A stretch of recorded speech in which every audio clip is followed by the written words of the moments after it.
Hey, thanks for talking to us this morning. Where do you live in Virginia? I live up in Boston. Boston? I wish I lived back on the Eastern Shore where I came from. Yeah, I know you're always writing stories about the Eastern Shore. I know it. It's an interesting place. I've been all over the world, and it's a funny thing, but that area down there seems like it's a microcosm of, if that's a good word, of the whole world. I mean, they've got everything. Mm-hmm. I remember you had a book out a few years ago called Slave Graves, didn't you? Yes, I did. And we talked about that. That was kind of interesting too, and that was set in this same area, right? Right. I write these books. Of course, each one of them takes quite a while to write because there's a lot of research in them. Mm-hmm. But I write them about specific subjects. Like that one was my book about freedom. Right. And then I wrote a second one called Magnolia Gods about airplanes, and that was a book about war. And because I was in Vietnam and that kind of thing, mm-hmm. and my family has always been in all these wars and so forth. And then I wrote the third one. It was a book called Powerboat Racer, which was a big thing over on the shore. Bob Mitchum was down there running races in Cambridge for a long time, the movie star. It was something we all grew up with, high-speed boats. And that was a boat about racism, the civil rights stuff.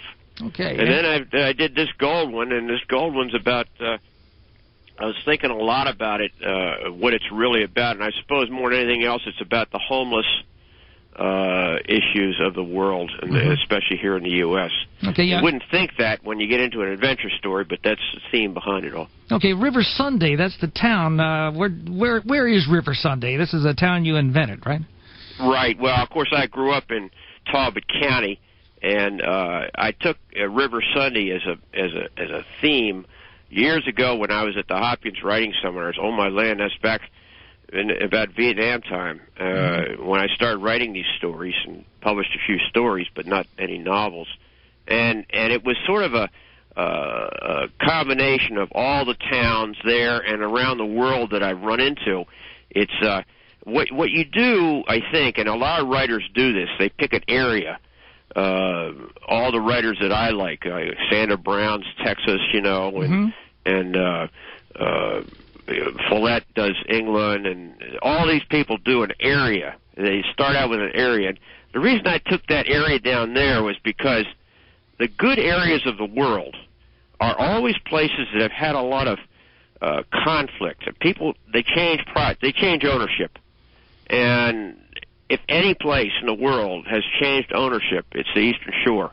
When you think about it, I mean, they're discovering the Cro-Magnon men came over from Iceland to settle that area, and then the Vikings, and then the pirates, and the Spanish, and the English, and of course the Indian Wars.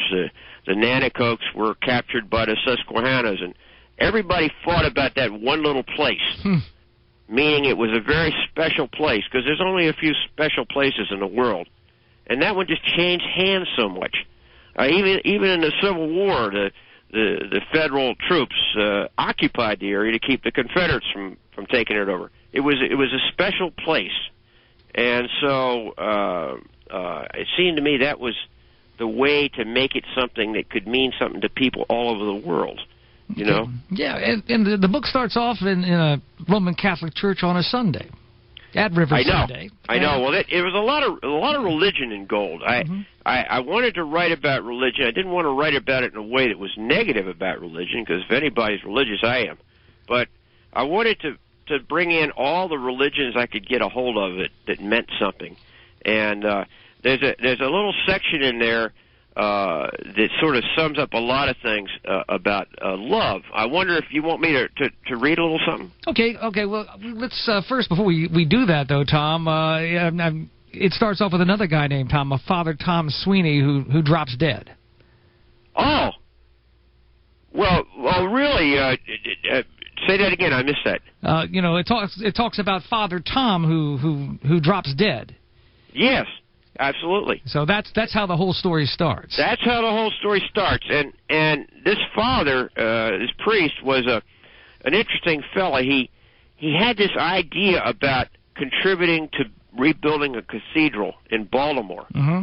And so he raised all this money. Meanwhile, his own church, his little parish church there in River Sunny, is falling down. So immediately he had that whole conflict and that whole issue of what these people really are all about. What is the religion all about? And the controversy of, should you raise the money to build these big buildings, or should you put it into the poor, or whatever? And that starts the whole thing off. And that was his whole life. Well, of course, he dies, and it turns out that when he died, he had this secret amount of money, this huge amount of money that he was kind of doling out to somebody. We don't know who. And it's all missing.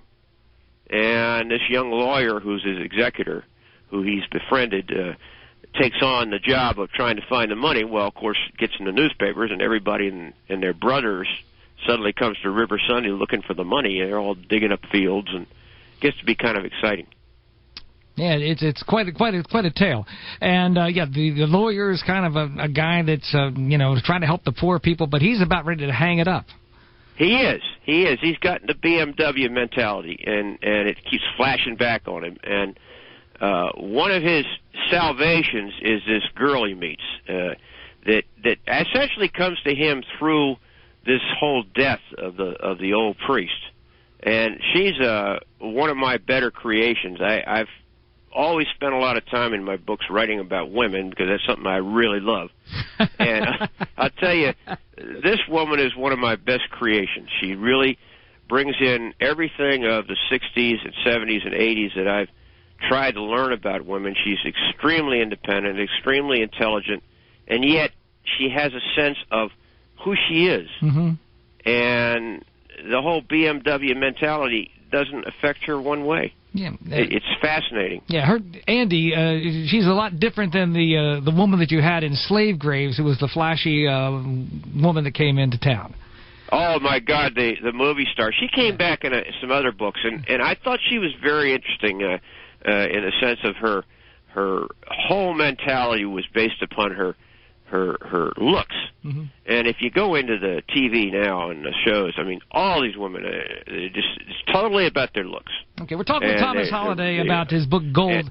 I just wanted to interrupt for a second just to tell people that might be joining us. We're talking with Thomas Holliday about his book Gold on 1430 WNAV.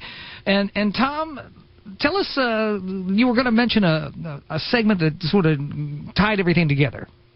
Well, it doesn't necessarily tie everything together, but it brings out a whole area of what I think about love. When you get into this book of Gold, you get into the whole issue of money and fortune and whatever, and then some of us might think, well, is that really worthwhile?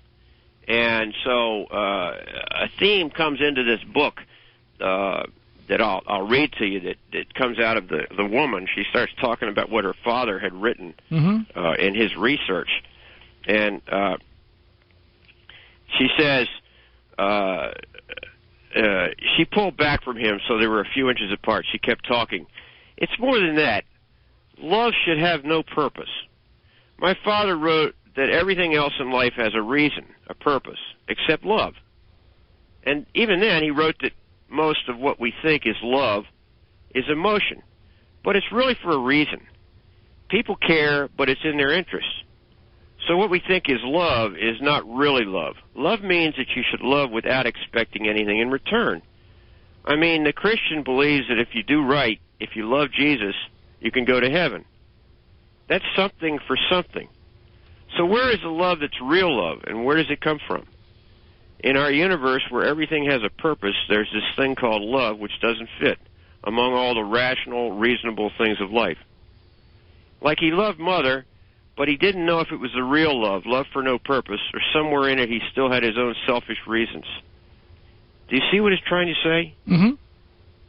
So I just thought that, one of my deeper moments in these books. When you write these books, you have to kind of bounce between the simple love and romance part, which gets everybody interested and turn into that special section.